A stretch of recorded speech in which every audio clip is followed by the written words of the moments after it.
Sahabat Oase Rohani Katolik yang terkasih, salam damai. Semoga di hari yang cerah ini, para sahabat tetap semangat, sukacita, dan selalu memiliki pengharapan yang baik pada Allah kita yang Maha Kasih. Senang sekali kita hari ini dapat berjumpa kembali di program Oase Rohani Katolik pada hari ini, hari di Minggu Biasa ke-10. Bersama saya, Giovanna Sagita, dan Romo yang menjadi narasumber kita hari ini, Romo Hermanus Sigit Pawanta, SVD. Mari kita sapa Romo terlebih dahulu. Romo Sigit, apa kabar Romo? Kabar baik, sehat selalu, puji Tuhan. Puji Tuhan Romo. Terima kasih Romo sudah hadir untuk menyapa kita semua. Sahabat Oase Rohani Katolik yang terkasih, marilah sebelum kita mendengarkan sabda Tuhan, kita satukan hati, kita akan mengawali renungan kita hari ini dengan doa pembuka yang akan dipimpin oleh Romo. Silakan Romo. Marilah berdoa dalam nama Bapa dan Putra dan Roh Kudus. Amin. Allah Bapa yang Maha Rahim, kami bersyukur atas rahmat dan berkat yang boleh kami terima hingga pada kesempatan ini. Kami juga bersyukur atas keajaiban cinta-Mu yang Kau nyatakan melalui Nabi Elia yang akan kami dengarkan pada hari ini. Semoga keajaiban-Mu, berkat-Mu semakin menguatkan iman, harapan kami kepadamu. Sehingga dalam kehidupan kami boleh senantiasa percaya dan berserah kepadamu. Dengarkan doa kami, kabulkan harapan permohonan kami, demi Kristus Tuhan dan pengantara kami. Amin. Bapa, Putra, dan Roh Kudus. Amin. Amin. Sahabat Oase Rohani Katolik yang terkasih, bacaan liturgi kita hari ini akan diambil dari kitab pertama Raja-Raja dan bacaan Injil dari Injil Matius. Marilah kita mulai renungan iman kita hari ini. Antifon pembuka. Luhurkanlah Tuhan Allah kita, dan sujudlah menyembah di hadapan gunung kudus-Nya, sebab kuduslah Tuhan Allah kita. Bacaan pertama, bacaan dari kitab pertama Raja-Raja. Sekali peristiwa, Raja Ahab mengirim orang ke seluruh Israel dan mengumpulkan nabi-nabi Baal ke Gunung Karmel. Lalu Elia mendekati seluruh rakyat itu dan berkata, "Berapa lama lagi kalian berlaku timpang dan mendua hati? Kalau Tuhan itu Allah, ikutilah Dia, dan kalau Baal, ikutilah dia." Tetapi rakyat itu tidak menjawab sepatah kata pun.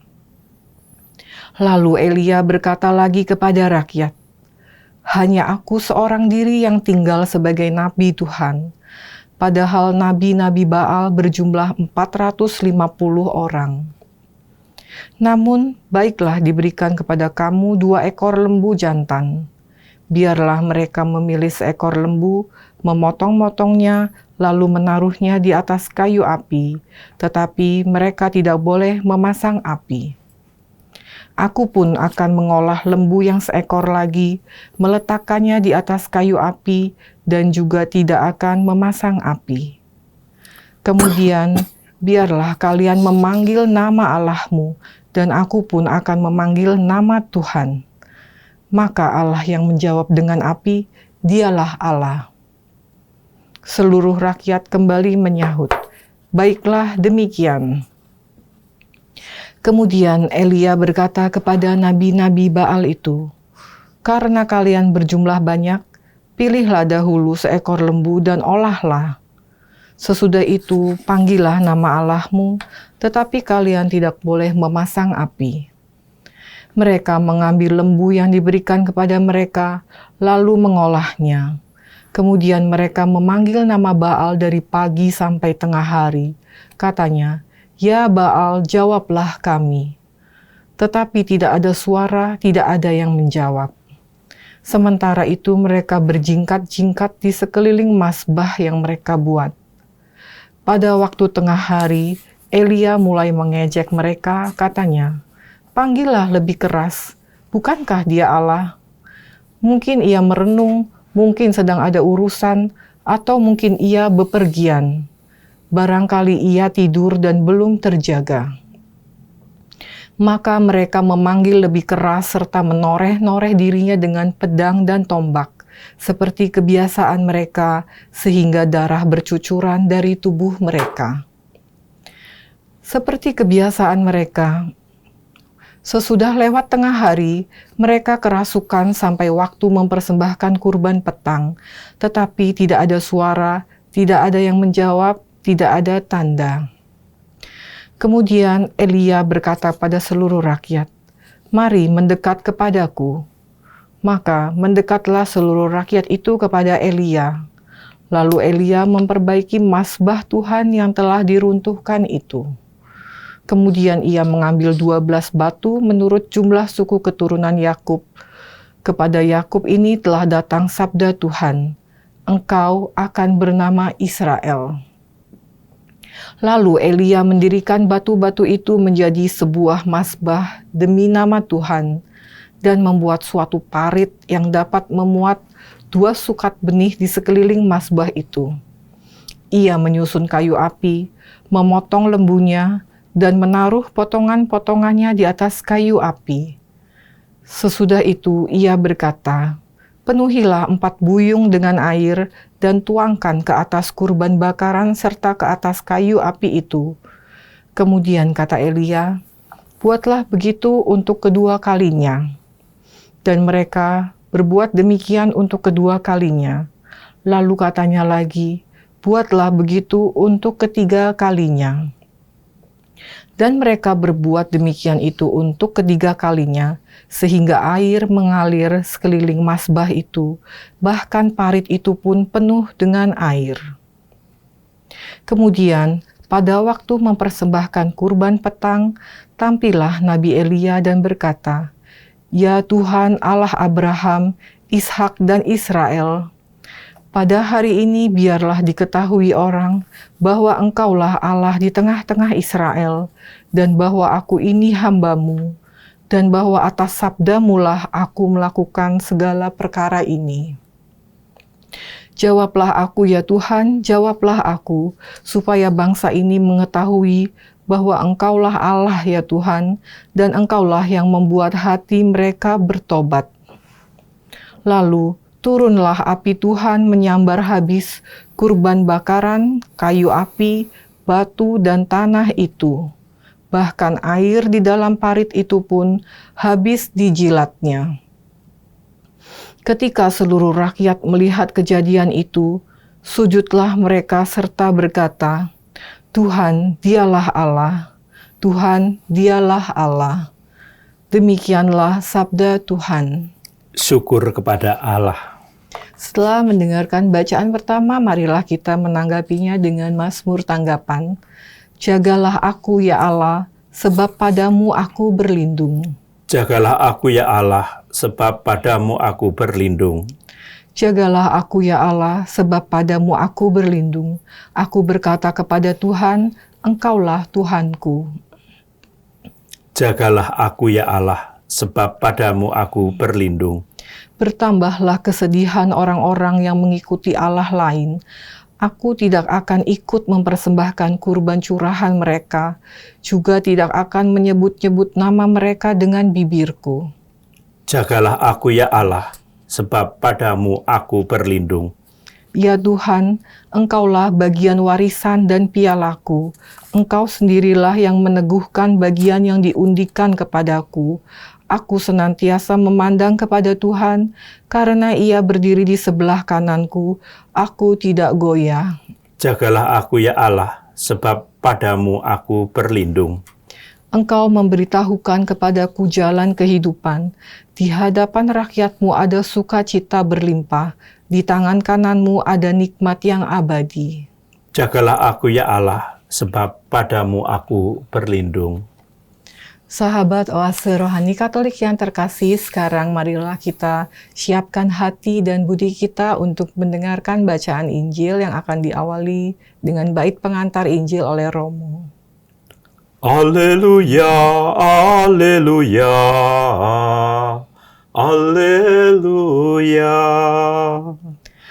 Alleluia, alleluia, alleluia. Haleluya. Tunjukkanlah lorong-Mu kepadaku, ya Tuhan. Bimbinglah aku menurut sabda-Mu yang benar. Haleluya. Haleluya. Haleluya. Tuhan bersamamu Dan bersama rohmu. Inilah Injil suci menurut Matius. Dimuliakanlah Tuhan. Dalam khotbah di bukit, Yesus berkata, "Janganlah kalian menyangka bahwa aku datang untuk meniadakan hukum Taurat atau kitab para nabi. Aku datang bukan untuk meniadakannya, melainkan untuk menggenapinya. Karena aku berkata kepadamu, sungguh, selama belum lenyap langit dan bumi ini, 1 yota atau 1 titik pun tidak akan ditiadakan dari hukum Taurat sebelum semuanya terjadi. Karena itu, siapa yang meniadakan salah satu perintah Taurat, sekalipun yang paling kecil, dan mengajarkannya demikian kepada orang lain, ia akan menduduki tempat yang paling rendah di dalam kerajaan surga. Tetapi siapa yang melakukan dan mengajarkan segala perintah Taurat, ia akan menduduki tempat yang tinggi di dalam kerajaan surga." Demikianlah sabda Tuhan. Terpujilah Kristus. Baiklah Romo dan juga sahabat Oase Rohani Katolik yang terkasih, kita sudah mendengarkan bacaan liturgi kita hari ini. Nah Romo Sigit, kira-kira apa sih Romo pesan Tuhan untuk kita semua dari bacaan hari ini? Baik, Mbak Giovanna, dan para sahabat Oase Rohani Katolik yang dicintai Tuhan. Saya akan mulai dengan sharing saya ini dengan satu cerita yang terjadi sudah mungkin 20-an tahun lalu. Ketika itu saya di Jogja, saya bekerja sebagai pastor mahasiswa. Dan pada suatu waktu, saya masih ingat, sekitar bulan April, ya, akhir April tahun 2004 atau 2004 atau 2005 betul. Ya, itu seorang bapak datang kepada saya. Bapak ini saya kenal, saya lihat wajahnya, dia satu warga lingkungan di dekat biara kami, aktif juga di gereja, dan bapak itu datang kepada saya dengan segala keluh kesahnya. Intinya katakan bahwa istrinya sakit di rumah sakit dan baru saja sembuh, dan saya juga tahu keluarga itu. Lalu dia minta tolong, anaknya harus ujian, harus bayar ujian, menebus ijazah semua, dan membutuhkan uang 2,5 juta kira-kira. Waktu itu uang itu sangat banyak untuk saya, 2,5 juta karena uang saku saya ketika itu 100.000 per bulan coba, dan uang segitu banyak sekali. Tapi saya katakan, saya tidak punya uang sebagai religius, sebagai imam, ya kita uang dari mana, apalagi kita ngurusi mahasiswa semua. Tapi saya katakan, saya coba. Kapan batasnya? Beliau katakan, Juni. Paling lambat bayar di sekolah. Lalu saya janji untuk urus ke sekolah, dan betul saya ngomong ke sekolah, kami yang akan bayar. Pertengahan Juni. Lalu dalam minggu yang sama ada lagi seorang anak sekolah yang kesulitan ini, harus nebus, harus daftar ulang, harus ini semua, butuhkan uang yang kurang lebih sama. Saya bingung. Yang minta pertolongan ke Romo. Saya pikir ini pastoran ini atau biara ini dikira bank atau apa, tempat ada uang, padahal uang saku saya 100.000 sebulan untuk hidup juga kurang, untuk mati kelebihan. Tahu 100.000, tapi saya nggak tega. Mungkin kesalahan saya bahwa saya nggak tega itu. Saya sanggupi. Kapan perlu? Kurang lebih pertengahan Juni. Sebenarnya saya ada harapan. Mengapa saya sanggupi? Itu kan April, Mei ada teman, biasanya teman-teman ziarah ke Sendang Sono, ke Jogja, kemana itu, biasanya teman-teman tuh mampir dan sering, hampir beberapa tahun kasih angpau saya. Nah, itu harapan. Itu harapan pertama. Harapan kedua saya sering diminta misa arwah, misa lingkungan, ya pokoknya biasanya berkaitan dengan misa arwah itu, karena pastor di biara itu biasanya kan dapat jatahnya kan misa arwah atau segala jenis yang tidak terlalu menarik itu. Nah, singkat cerita, April, Mei berlalu, Juni sampai awal Juni itu nggak ada tanda-tanda. Nggak ada angpau yang lewat, nggak ada teman yang mampir, dan juga nggak ada arwah yang minta misa. Dan saya begini, saya juga cemas sebagai seorang pastor yang sangat sederhana, nggak punya apa-apa. Saya datang kepada Tuhan. Ini saya ingat betul. Saya malam-malam jam 9 berlutut. Saya biasa begitu kalau susah-susah, itu datang kepada Tuhan. Tuhan, saya janji uang ini, bla bla bla bla. Tolonglah Tuhan. Buatlah mukjizat. Dan ya setelah doa ya tidak terjadi apa-apa. Tetapi yang mengejutkan, minggu berikutnya tiba-tiba hari Sabtu kalau nggak salah itu, Jumat malam seorang ibu pengurus lingkungan di paroki Maria Assumpta daerah Bajiro sana. Ibu itu kata, Romo, besok kami harus cari dana di Kudus. Romo paroki itu tiba-tiba sakit. Beliau minta tolong Romo carikan misa, bantu beliau misa. Akhirnya dengan segala ini akhirnya saya sudahlah, kasihan karena udah di planning, dan akhirnya saya bantu ke Kudus dengan 4-5 bapak ke sana. Hari Sabtu pagi berangkat, sore langsung misa di Kudus. Dan apa yang saya alami di situ, ketika misa sudah mau siap pencarian dana, saya sudah di sakristi, kurang 5 menit sebelum misa mulai, ada seorang bapak, saya tidak tahu siapa, lalu bapak itu narik saya keluar, Romo, sebentar saya mau bicara. Ini, dia bawa amplop beliaunya itu. Ini Romo, untuk Romo. Tidak Bapak, saya tidak terima uang semua, nanti dana-dana untuk penggalian dana ini di kotak, di panitia yang Pak. Tidak Romo, ini untuk Romo. Tidak Bapak, saya tidak terima. Terus Bapak itu memaksa saya, Romo minta maaf, saya dengan istri saya berjanji bahwa kalau ada berkat, saya akan memberi ke Romo. Nah ini pokoknya untuk Romo, terserah untuk pakai apa saja. Lalu Bapak itu langsung kasih dan langsung lari. Saya bingung, ini Bapak ini. Dia hanya katakan, wah terserah untuk pakai Romo apa. Nah singkat cerita, waktu saya masukkan di saku saya, di jubah, lalu saya bisa seperti biasa. Dengan uang di saku, waktu semangat cari dana, bla bla bla. Nah selesai, minggu malam selesai, pulang ke Jogja. Di Jogja, Senin pagi saya bangun, masih di jubah uang itu. Dan saya buka, Mbak. Saya buka. Pas saya buka, berapa uang yang ada di saku itu? Itu persis yang dibutuhkan untuk biaya yang diminta Bapak itu, dan dua uang itu butuhkan untuk itu. Saya bilang, inikah jawaban Tuhan atas doa saya yang sedikit memaksa?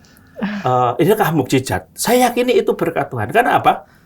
Bapak yang datang itu, dia hanya katakan, saya berjanji dengan istri saya, kalau saya dapat berkat, akan diberikan Romo. Padahal waktu itu kan saya Romo tamu. Iya, kenapa Romo itu langsung, Bapak ya, itu langsung ke sakristi, tidak ke pastoran. Di pastoran ada 3 Romo yang betul, di paroki situ.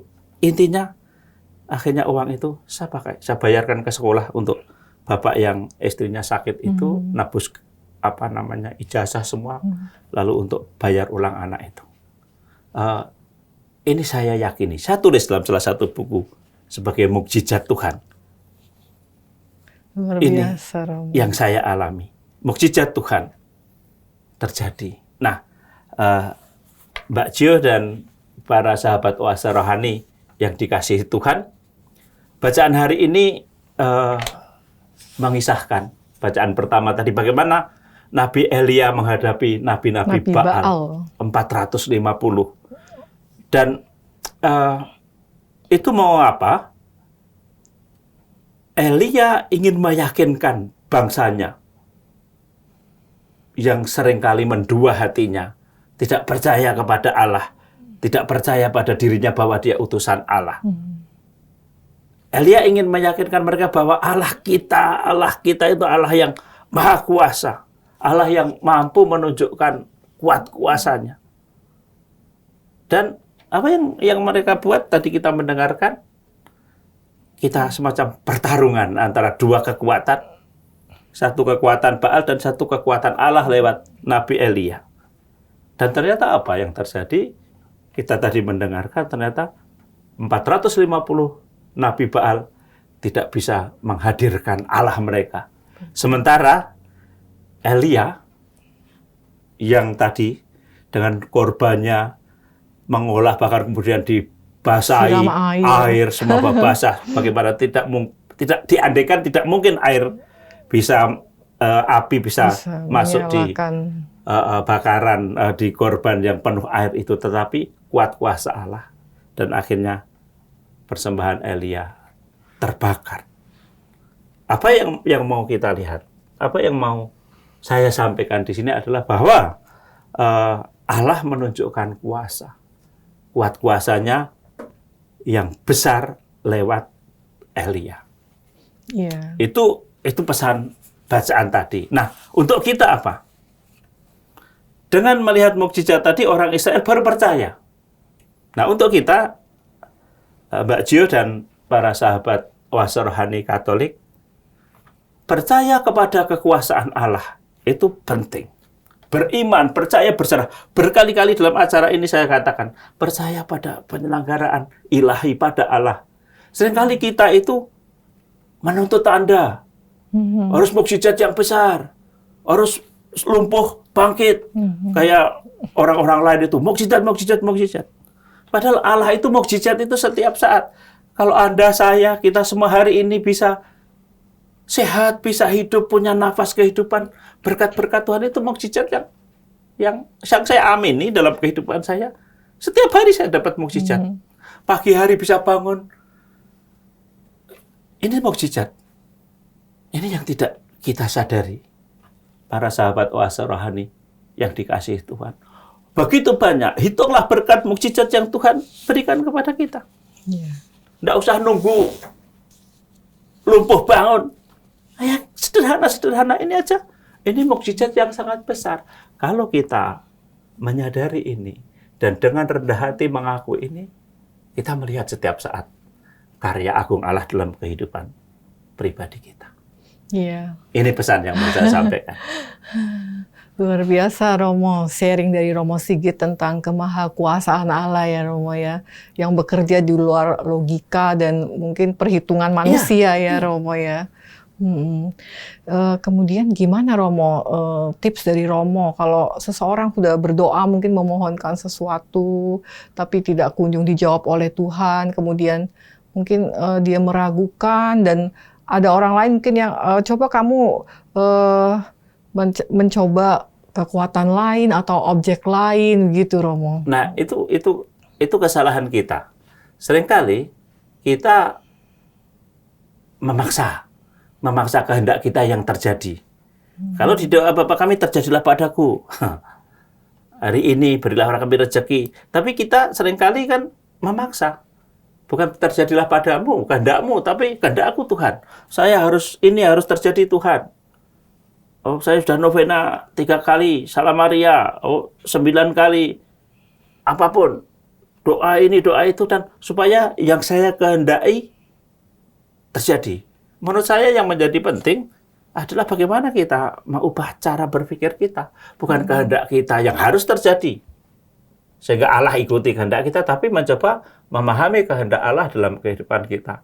Banyak orang yang sering saya dengar, sering bicara dengan saya, ketika kita memaksakan kehendak kita, dan kehendak itu tidak dituruti oleh Tuhan, Tuhan kan seringkali punya rencana sendiri. Kebijaksanaan Tuhan seringkali tidak kita pahami, tapi maunya ini harus terjadi, ini harus terjadi. Lalu ketika kita nggak didengarkan atau merasa tidak sesuai dengan kehendak kita, lalu kita mutung, pindah gereja, pindah macam-macam, atau Katolik nggak sakti, kita harus pergi ke ini. Nah, semacam itu ini yang terjadi. Nanti kalau di sana nggak terpenuhi lagi, pindah lagi. Agama bukan soal pindah-pindah dan keinginan kita dicukupi oleh Tuhan, tapi sebenarnya kepasrahan hati kepada rencana ilahi. Iya, amin Romo. Itu, ya.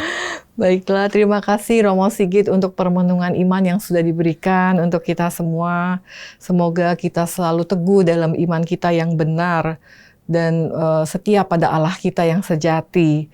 Nanti kita di sesi kedua akan melanjutkan dialog iman kita, sahabat oase rohani Katolik, Kita akan jeda sejenak, tetaplah bersama kami.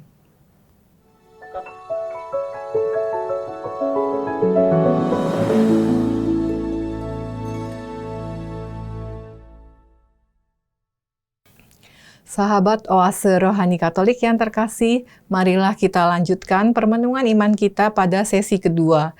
Masih bersama Romo Hermanus Sigit Pawanta SVD dan saya Giovanna Sagita. Sebelum kita melanjutkan dialog iman kita, kami sampaikan kembali informasi bagi para sahabat yang ingin memberikan sharing iman, masukan maupun saran dapat dikirimkan ke alamat email kami orkkaj2021@gmail.com ataupun ke nomor WhatsApp kami di 0881 0251 33438. Ya, baiklah Romo Sigit. Setelah kita tadi sudah berbincang mendengarkan pembahasan dari Romo di sesi pertama ya Romo, apakah boleh diberikan kembali Romo mungkin merefresh atau supaya kita bisa ingat kembali apa sih poin penting dari sesi pertama tadi Romo?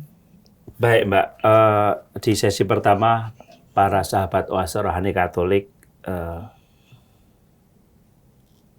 intinya adalah bahwa Allah itu mengerjakan lewat Nabi Elia mengerjakan kuasa yang besar, mukjizat yang besar, menunjukkan kekuasaannya sehingga orang Israel percaya kembali, tidak mendua hati tapi kembali percaya kepada Allah. Lalu tadi saya katakan bahwa seringkali kita ya memaksakan mukjizat lalu kita percaya pada Allah harus dengan mukjizat yang besar, padahal sebenarnya mukjizat Allah itu kita terima setiap hari dalam kehidupan kita. Rahmat kehidupan, kesehatan, kasih persaudaraan, kemampuan kita untuk berkorban itu juga mukjizat-mukjizat yang ada dalam kehidupan kita. Itu sedikit ringkasan dari tadi yang saya sampaikan. Iya, jadi mukjizat tidak selalu harus hal yang besar ya Romo ya. Melainkan hal-hal kecil yang menunjukkan kasih Allah setiap hari pada kita. Itu pun sebenarnya itu mukjizat ya Romo ya. Kita harus lebih banyak bersyukur dan mungkin merenungkan, menemukan berkat-berkat kecil kita setiap hari ya Romo. Iya. Kemudian Romo kalau dari bacaan Injil, ada pesan apa Romo yang Tuhan hendak sampaikan? Saya kembali akan mulai dari kehidupan biasa sehari-hari. Banyak di antara kita, dalam kehidupan kita, di masyarakat, di sekitar, orang saling menjatuhkan satu sama lain. Kalau ada orang berhasil, lalu iri. Lalu kalau ada orang yang mungkin punya kekuasaan, punya pengaruh, lalu muncul orang lain, lalu merasa terancam. Entah jabatan terancam, kedudukan terancam. Nah, ini yang sebenarnya melatar belakangi Injil hari ini. Bagaimana orang Yahudi, para pemimpin tadi yang kita dengarkan itu merasa terusik dengan kehadiran Tuhan Yesus. Karena ajarannya yang kadang-kadang keras, karena ajarannya yang kadang-kadang mengkritik mereka. Lalu para pemimpin agama, lalu orang-orang Yahudi itu merasa terusik, kenyaman mereka. Lalu mereka mencari cara, menyalahkan, mencoba untuk menyingkirkan Yesus. Nah, bacaan Injil yang tadi kita dengarkan itu menjadi jawaban Yesus. Karena orang-orang Farisi, orang-orang Yahudi, para pemimpin agama itu menuduh Yesus. Salah satu upaya untuk menjatuhkan Yesus, menyingkirkan Yesus, menuduh Yesus bahwa Yesus itu akan menghapus hukum Taurat. Nah, tadi makanya Yesus mulai, jangan kalian menyangka bahwa aku datang untuk meniadakan hukum Taurat. Jadi mereka menggunakan hukum Taurat ini sebagai cara untuk, ini orang ini akan menemukan kesalahan. Orang ini akan mengubah. Dan kalau Taurat diutik-utik, orang Yahudi tahu resikonya. Dan itu maksudnya, supaya Yesus disingkirkan. Tetapi Yesus jelas mengatakan bahwa aku datang bukan untuk meniadakan hukum Taurat, tetapi menggenapinya. Apa yang mau disampaikan? Begini, Yesus dengan firman-Nya itu sebenarnya mengatakan bahwa dia datang itu mau melengkapi hukum Taurat, mau memperluas, mau mempertajam makna. Artinya apa? Contohnya begini. Ketika ada hukum yang mana jangan berzina. Itu perbuatan berzina. Tapi bagi Yesus bukan hanya itu, bukan berzina. Bahwa kalau engkau melihat wanita, kalau ditarik pada laki-laki, kalau kamu menginginkannya, itu sudah berdosa. Sudah termasuk berzina. Dianggap, ya itu sudah termasuk berdosa. Bahkan kalau matamu membuat engkau berdosa, cungkil. Nah, ini berarti kan lebih luas, bukan perbuatan berzina itu saja, tapi menginginkan orang lain, melirik, bahkan keinginan itu pun di pikiran pun sudah berdosa. Ini yang tadi saya katakan, melengkapi, memperluas, mempertajam makna dari hukum Taurat sendiri. Itu yang mau dimaksudkan oleh Yesus. Saya kira untuk kita ini cukup jelas. Jadi Yesus justru malah melengkapi firman itu yang jangan membunuh atau jangan berzina tadi saya katakan. Itu sebagai contoh. Lalu yang kedua misalnya jangan membunuh. Kalau kita mungkin pikir membunuh itu berdosa. Tapi Yesus bukan hanya soal perbuatan membunuh, tapi sekarang omongan kita yang menyakitkan itu juga termasuk bagian membunuh, bukan soal membunuh supaya mati. Kata-kata kita, perbuatan kita, yang mungkin yang merusak nama baik orang lain. Nama baik orang, sekarang apa yang disebut pembunuhan karakter. Orang bisa menjadi sangat menderita hanya karena kata-kata kita. Omongan kita ini terjadi di mana-mana, termasuk juga di komunitas-komunitas religius. Omongan tentang konfrater, tentang orang lain, tentang romo lain itu seringkali itu sungguh sangat membuat orang lain bukan terbunuh mati, tapi justru mati dalam saat hidup itu karena fitnah. Coba betapa keji seringkali fitnah. Nah ini yang disampaikan Yesus dari Injil hari ini menurut pemahaman saya. Sekali lagi Yesus tidak akan mengurangi setitik pun, tapi ajaran Yesus melengkapi. Iya, Romo. Jadi memang ternyata mungkin seperti 10 perintah Allah yang ada dalam perjanjian lama ya, Romo. Itu ternyata penjabarannya, implikasinya dengan praktek hidup kita sehari-hari itu ternyata luas dan kompleks juga ya, Romo ya. Bukan hanya 10 hal, 1, 2, 3, 10, tapi tadi seperti membunuh 1, tapi ternyata memfitnah, kemudian berkata-kata bohong tentang saudara kita, menjelek-jelekkan, kan jadi banyak sekali. Ini yang ingin disampaikan Yesus kepada kita. Sehingga menurut saya, Yesus justru datang benar-benar untuk menyempurnakan. Dosa bukan hanya di dalam perbuatan, tetapi juga di dalam pikiran, di dalam perencanaan, di dalam itu. Merencanakan itu belum tentu membunuh. Memikirkan itu belum melaksanakan. Tapi itu sudah jelas-jelas Yesus katakan itu sudah bagian dari dosa itu sendiri. Iya, menarik Romo. Dan Tuhan Yesus sendiri pun juga sebenarnya mempraktekkan tradisi dari hukum Taurat itu juga ya, Romo ya. Dengan sendirinya sebagai orang Yahudi, Yesus sangat kencang, sangat disiplin dengan hukum itu. Dan justru sekali lagi bahwa Yesus kemudian justru memperluas hukum itu. Dan ini yang kemudian disampaikan oleh Yesus kepada mereka. Lalu yang penting untuk kita, para sahabat Oase Rohani, bahwa Injil hari ini sebenarnya memberi tantangan kepada kita, memberi pesan kepada kita bahwa kalau kita mau mengikuti hukum Tuhan, mengikuti hukum Taurat, ternyata tidak sederhana. Singkatnya, menjadi orang Katolik itu berat. Menjadi orang Katolik itu berat, punya tanggung jawab yang luar biasa besar. Bukan hanya soal menjalankan hukum yang tadi begitu luas, tapi yang lebih berat lagi juga bahwa apa yang kita jalani, kita hidupi itu harus menjadi teladan bagi orang lain. Saya membaca firman ini merenungkan tuntutan kita sebagai murid-murid Tuhan itu Berat ya Berat. Romo ya. berat. Iya Romo. Tetapi Lalu- Mbak, satu lagi. Eh, Seberat apapun tuntutan Tuhan lewat firman-firman-Nya, pasti Tuhan kan tidak mau menyiksa kita. Tuhan membantu kita untuk menjadi semakin baik dari hari ke hari, semakin mampu melakukan firman-Nya. Tetapi kuncinya ada di sini.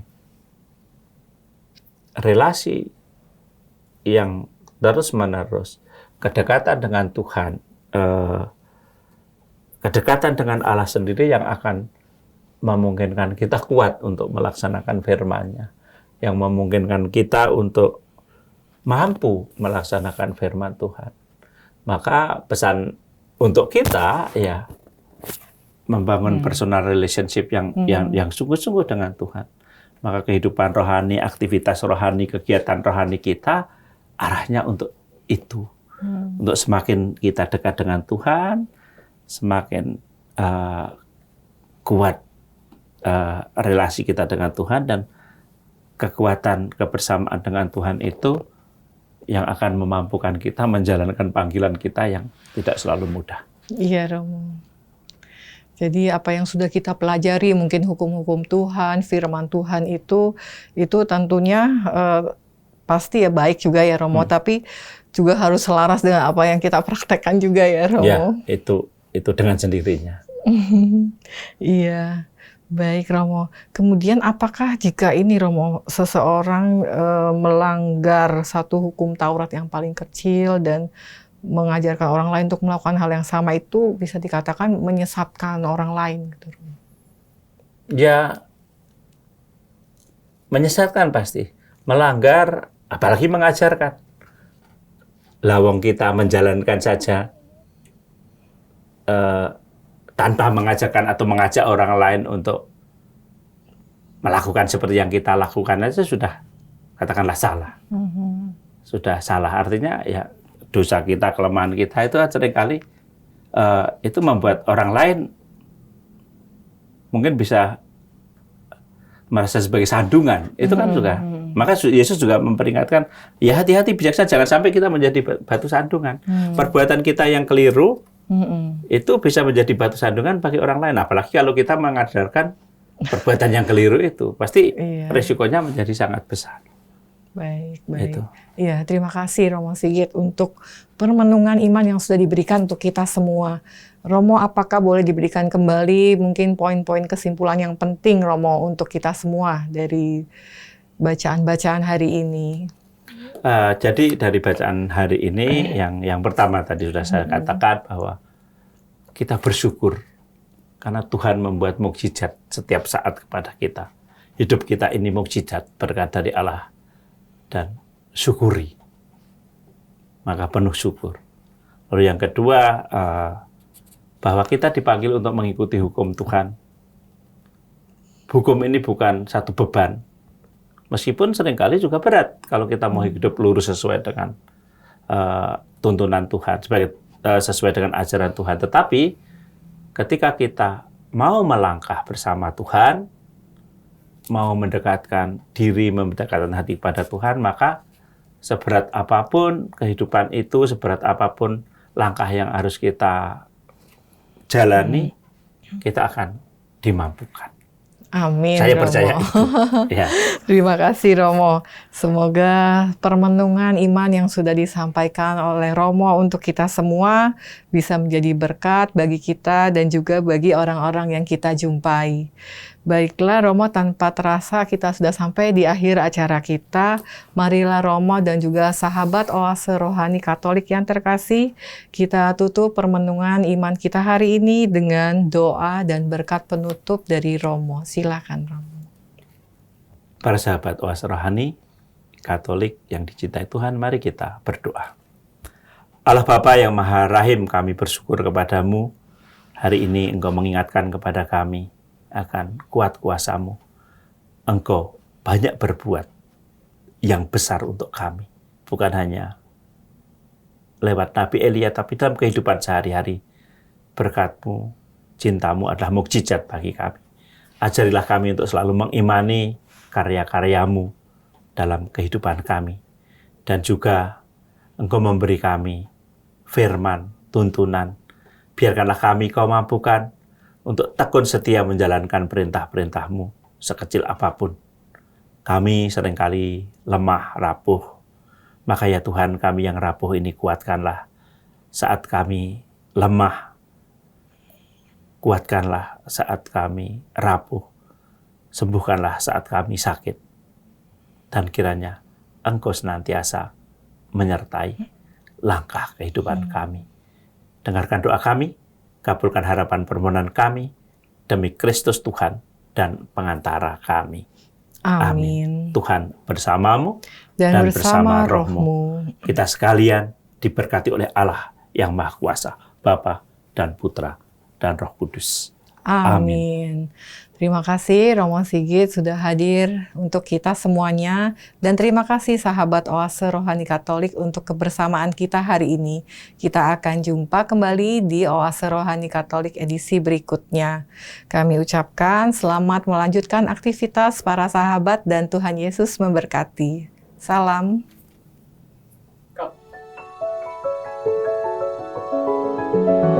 Thank you.